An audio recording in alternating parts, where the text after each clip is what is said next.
Hello, and welcome again to the Executive Room podcast, where we delve deep into the minds of remarkable executives who have shaped the business world with their ideas and actions. I'm your host, Kimberly Afonso, CEO and founder of the KA Consulting Group, where we are visibility experts to today's most influential CEOs. Today, it's an honor to have James Breiding join us. James is the founder of S8 Nations, a global nonprofit inspired by his book, Too Small to Fail, dedicated to showcasing the success of small nations and fostering collaboration worldwide. He's a Swiss-American entrepreneur and author, and he also founded Naissance Capital, an investment firm specializing in private equity and alternative assets, following leadership roles at Templeton Investments, Rothschild, and PwC. His books, including Swiss Made and Too Small to Fail, have been published in multiple languages and acclaimed globally. His work has also appeared in The Economist, Financial Times, Wall Street Journal, New York Times, and more, and he is a fellow at Harvard Center for International Development. So let's get started. James, your career has taken you from auditing and finance to leadership roles and then to founding your own investment company and ultimately S8 Nations. Can you walk us through your path and your decision to transition to nonprofits, and how has each stage shaped the work you're doing today? Well, first of all, thank you, Kimberly, for having me, and it's a delight to be here, and happy to walk you through my journey. So I grew up, my father worked for NASA, and my mother was from the Midwest, and I grew up in Cape Canaveral, near Cape Canaveral, and then we moved to Winter Park, Orlando. So I grew up with sons and daughters at a private school that was more or less put together for children of people working on the space program. And, every 6 months we'd sit on the hood of cars and sort of feel the ground shake and wait for the next rocket to sort of appear above the tree line. The altitude, I think, difference in Florida is probably 6 or 7 feet in total. So you have to kind of wait till the rocket gets above the tree line before you see anything, and then you're sort of hoping, it's sort of in suspended animation, you're hoping that it's going to actually be a success, because otherwise the next 6 months is a pretty dreary experience for the whole community. So I grew up in that environment. I played different sports. I was a quarterback of our football team. I played baseball, where we lost in the state championships my senior year. And wanted to pursue kind of an education in science, but there weren't really that many jobs at that time. That whole area of Florida was contracting, and the program was contracting. So I qualified for my CPA exam and got a job, as you say, with these at that time Big 8 firms, and that was sort of my military training. And then got my MBA, and then sort of got into the investment field and had the great privilege of working for some pretty influential people in the investment field, including Sir John Templeton, but Jacob Rothschild and Peter Baer, who was George Soros' best friend, who was the founder of the Quantum Fund, which was probably the best performing fund during the 1980s and 90s.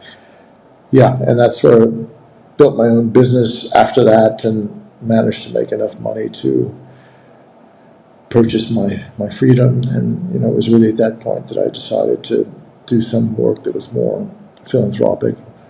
Went back to Harvard, had a fellowship in connection with my first book, which was about Switzerland, describing how Switzerland had become so successful as a country, and had access to all the business case studies from the Harvard Business School, and was able to get a number of supporters, Swiss people who had gone to Harvard, quite famous people who backed the project. And I published that book, and actually I was thinking about going back to the U.S. because my wife had died, my dog had died, and I thought it was a good time to leave, and I just kind of wanted to write this book as some sort of a memento.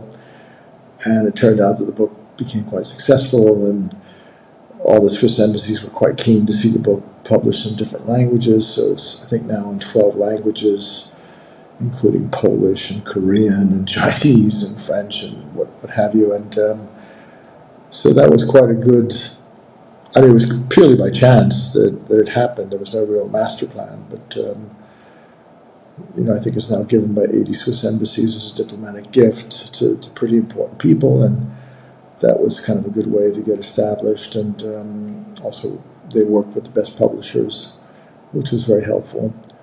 And I did that, and then having written one book and created a movement around that book, so we have now 80 supporters of the Swiss Made Project, whether it's UBS or Rolex or Nestle, and I wanted to create a little bit of a movement around that, and I quite like that formula of kind of writing a book and then trying to use the book as a catalyst to create a movement, because writing a book is a real marathon. It's a lot of work. It's a tremendous amount of effort. You have to love it, and then it kills you. So the idea of kind of stretching that out and creating some impact around it seems to make a lot of sense to me. And then I sort of replicated that model again around the sort of notion of small, successful countries. And that sort of led to the S8 movement. And as you say, it's a book around trying to describe why these small, successful countries, what makes them so successful, what makes them unique, and could we learn from them? So yeah, that was a bit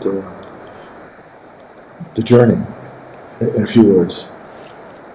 Thank you for sharing that with us, James. And, most of our listeners here are CEOs and founders.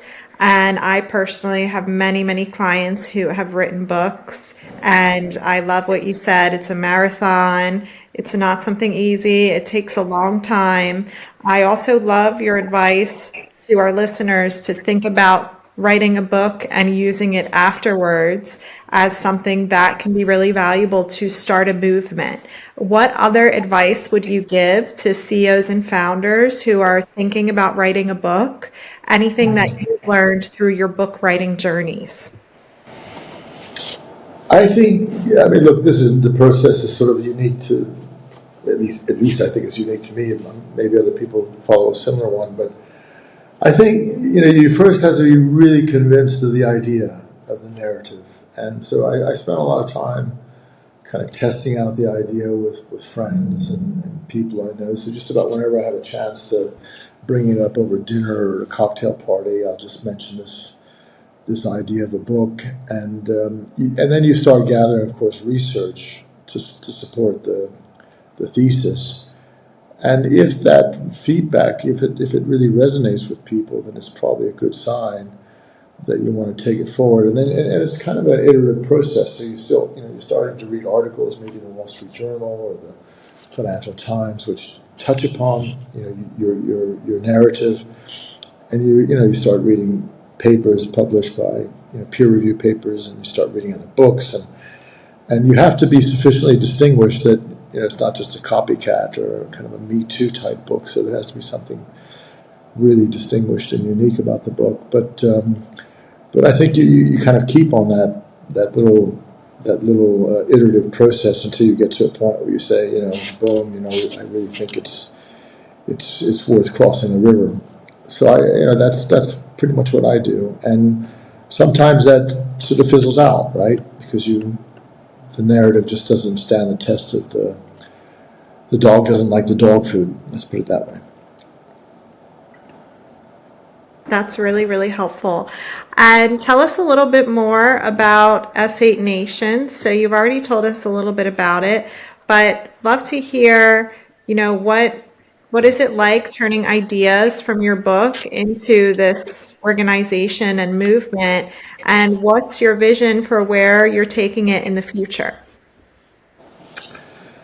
Well, I was talking to my publisher. I said, maybe you should write another book, because it's been a few years, and it's a bit like Clint Eastwood. He's done a few. What's the next Western movie that he's going to do? And so I prepared several books that I was interested in writing about, and the publisher kind of poo-pooed several of them, and then, through that sort of period of rejection, I came up with this idea of writing about these small, successful countries. And, I looked at a lot of data. There's 200 countries in the world, plus or minus, and I was quite interested, being an economist. I said, well, this is economies of scale, the fact that the larger you get, the more profitable you become sort of incrementally, because you have, greater margins, and therefore you have scale benefits, etc. That seems to be one of the few laws of economics that has really withstood the test of time. And I said to myself, well, why don't countries work like that? So why doesn't the U.S. have the best healthcare system instead of the 65th healthcare system, worst healthcare system? So obviously something's not working with respect to size and benefits. And sure enough, I did this work, and the correlation coefficient was basically more or less zero, which means it's random. So there doesn't seem to be any positive relationship between size and benefit in terms of all these different government services. And so I thought that was quite interesting. But then I kept seeing these outliers, these sort of 5 or 6, 10 countries that kept appearing, whether it was happiness indices, whether it was GDP per capita, whether it was PISA scores, whether it was confidence in elected officials, best place to be a woman or to be a mother, whatever the metric. There's all kinds of metrics you can look at to diagnose the health of a country the way that a doctor would diagnose the health of a patient. And I kept seeing these outliers, and there were countries like Singapore and Switzerland and Denmark and Sweden and the Netherlands, etc. And then I said, well, that's quite interesting that despite being very small, they seem to be head and shoulders above all these other countries. And that's how we came up with this idea of this S8, it was the pendant to the G20 or the G8, which is the big ones. We said, let's look at the small ones. And so that's how we came up with this idea of S8, which is kind of a cheeky or sort of bold way of looking at things. And I think it just for me, it just became increasingly fascinating because, you have these 200 countries, but there's more or less 2 or 3 that are really like the bullies, right? The bullies in the block. So it's China, and it's the U.S., and it's India, and to a lesser extent Russia. And so you have all these, you have 194 countries that are just kind of out there that don't seem to have any voice at all. And I thought that was quite interesting, sort of going forward. Could there be a new order where maybe there could be an organization where the criteria of membership was excellence and not muscle?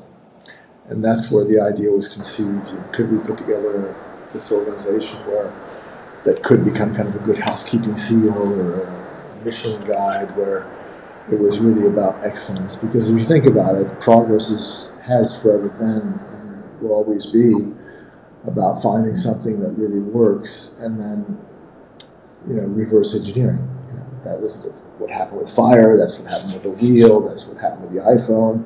If you look at your own life, you probably also found something that somebody else was doing that you said, well, I'll go to that school, or I'll learn that hobby, or I'll pursue that activity, and that was kind of the impetus of how you progress as an individual. The same is the case, with respect to any type of progress.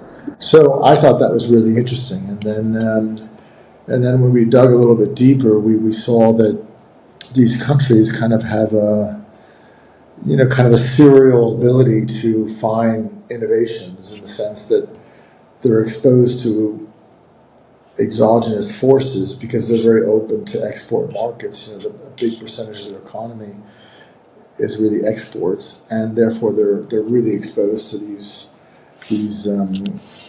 exogenous forces, and they have to therefore adapt, and they have to be more experimental. And then what makes it really unique is that if they do identify something to adapt around, they have a pretty high degree of social cohesion, so they have a better ability to intermediate a social political consensus and actually get something done. So instead of, in the case of the U.S. or the U.K., whether it's Brexit or Trump or whoever, where basically two sides are really kind of effectively throwing bricks at each other the whole time. So that's not a consensus. That's just very divisive.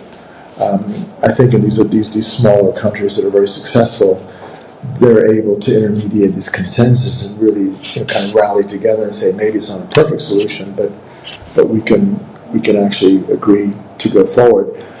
And it's really important to be able to do that over a long period of time, because if you want to really reform something, long term, like let's say school systems, or like let's say social security system or pension funds, or global warming. I mean, these take 30, 40 years to actually do it. So it doesn't do any good to say start a pathway, and then 4 years later, Biden gets kicked out and Trump comes in and disbands everything, and then next 4 years someone else comes in, and then it's just a yo-yo. So you never really get anything done. If you want to change it, if you want to reform public schools, it's a generational exercise. And the same with pension funds. You can't get it. I mean, you only have one pension fund if you live to be 80 years old. So if you're trying to change that, you better get it right. And I think that's one of the issues plaguing these large countries, is that it's very difficult for them to achieve a consensus around a pathway of reform, which really leads to a different outcome and a vastly superior outcome. Because just changing something, forcing something like tariffs, and then the next regime comes in, the fact that it's so radical probably is an invitation that it won't be kept. So this is I thought was really quite interesting. So because of that, you have these small countries that are kind of mutations, a bit like laboratories, and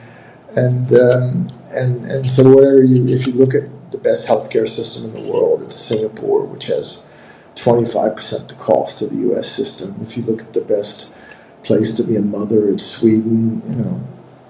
Ruth Bader Ginsburg spent a year when she was 20 years old living in Sweden, and she's just opened her eyes to the fact that this is a really great place to be a woman. And then it just completely shaped her opinions throughout her entire Supreme Court justice life. And a lot of it's just, peeking over the garden hedge and seeing what other people are doing. So I think it's really exciting. The problem a little bit is that these countries are sort of pretty remote, and they're not along the information corridor, the highway of information that kind of goes from Los Angeles to New York to London to Berlin to Shanghai, Tokyo. That's the sort of, if you open the newspapers, New York Times, LA Times, CNN, that's the information corridor. So trying to find something about Helsinki or Singapore or the Netherlands, etc., it's just really tough. So we don't hear about a lot of these progresses that we're talking about, and you have to know before you start to care. And that was the purpose of the book as well, was to try to raise awareness so that people could start caring. Incredible. And that's something I've definitely seen myself, especially traveling places like Singapore, Switzerland, so many of the places you mentioned. So what do you think business owners can take from the S8 nations, takeaways? Is there anything that can be applied to business culture that could create a better business culture for corporations, in your opinion?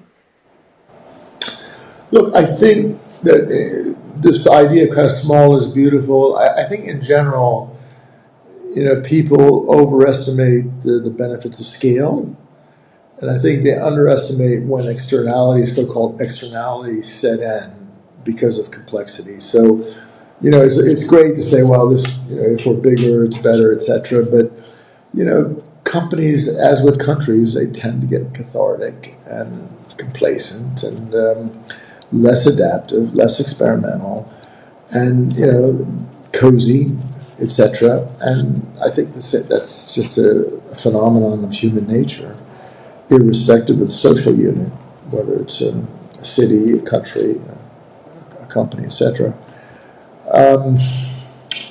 I think what's interesting about let's say that at the national level, I think that these countries they have an architecture which I think the U.S. would really be well advised to study and possibly emulate. So, I mean, what you find in places like the UK and the US are this sort of either Republican or Democrat, either, government's going to mess things up if it touches it, or the private sector is going to end up blowing up like the great financial crisis. So you have this sort of, very bifurcated, kind of zero-sum game where it should be all private, no government, or all government, no private.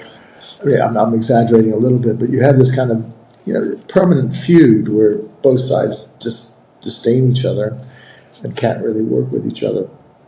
And so you have this situation where, individual achievement in the U.S. is second to none. I mean, whether it's, the next Google will come from the U.S. and, if you want to be a billionaire, I mean, everyone migrates to Silicon Valley because it's the best place to create wealth.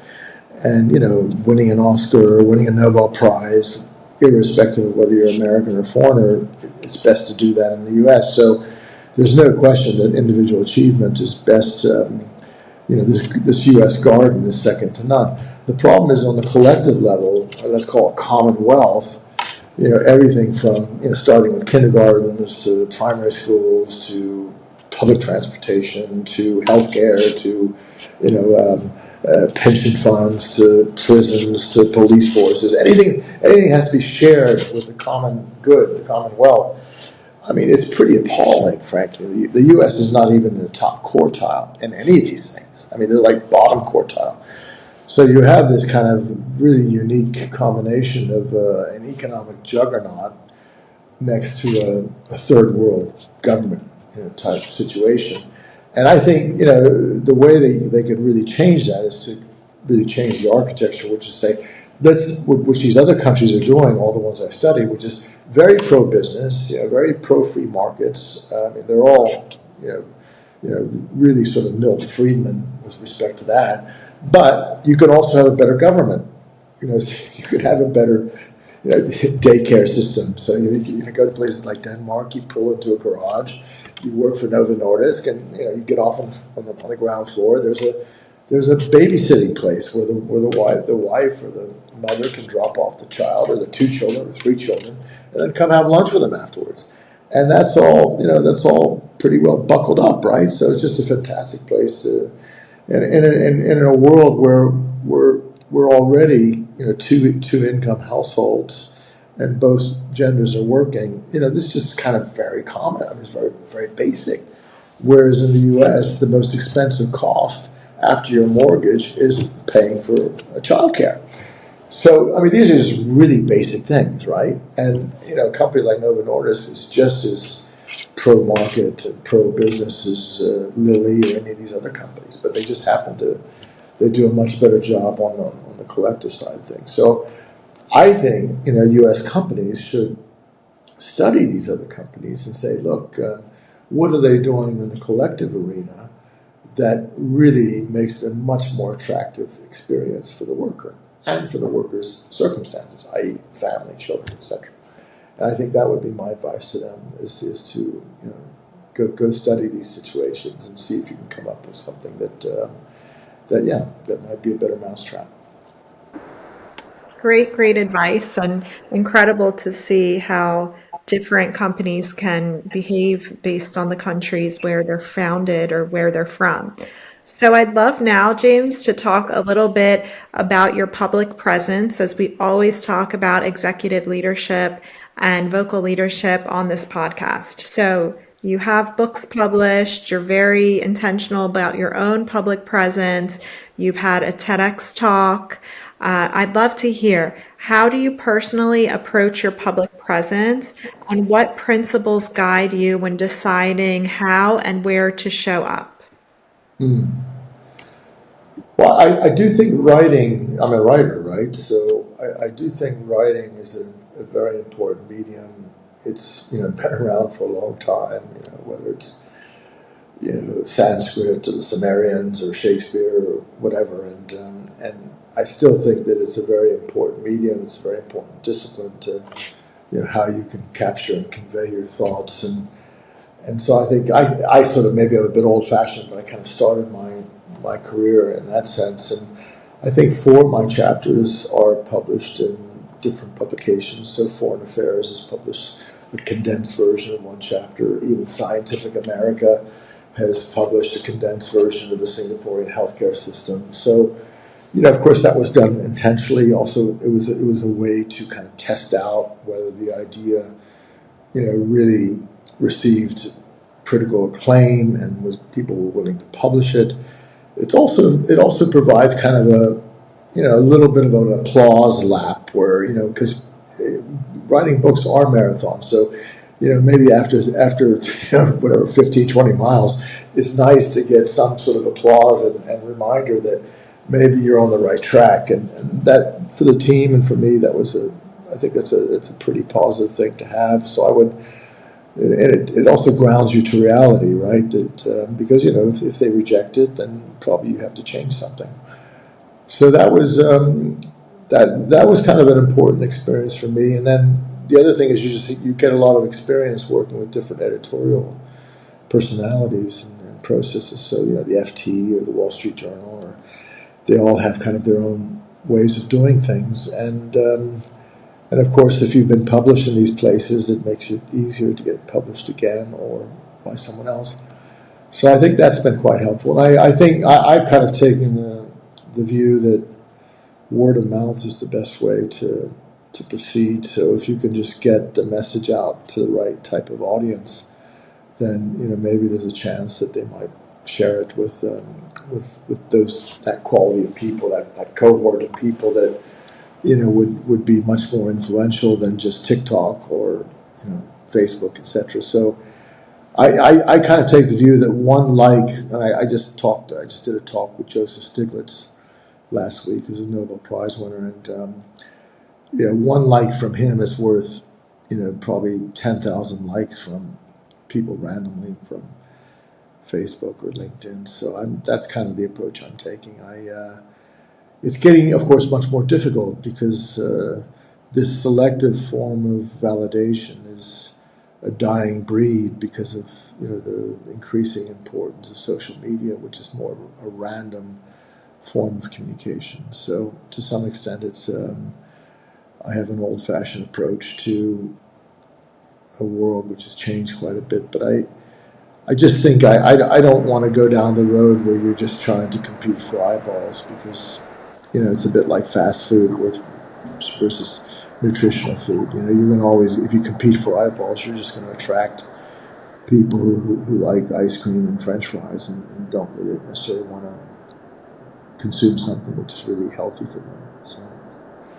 Yes, and they'll probably just take a sound bite from what you say versus understanding really the complex meaning. So love that example, and also completely agree about Stiglitz, maybe even worth 1 million likes from others. So that's a great. And a wonderful person, by the way. I mean, I had a fantastic. I spent 2 days with him, and it's a very unique to be such a intellectual giant, but then also a very warm and personal human being. It's just a delight to see that.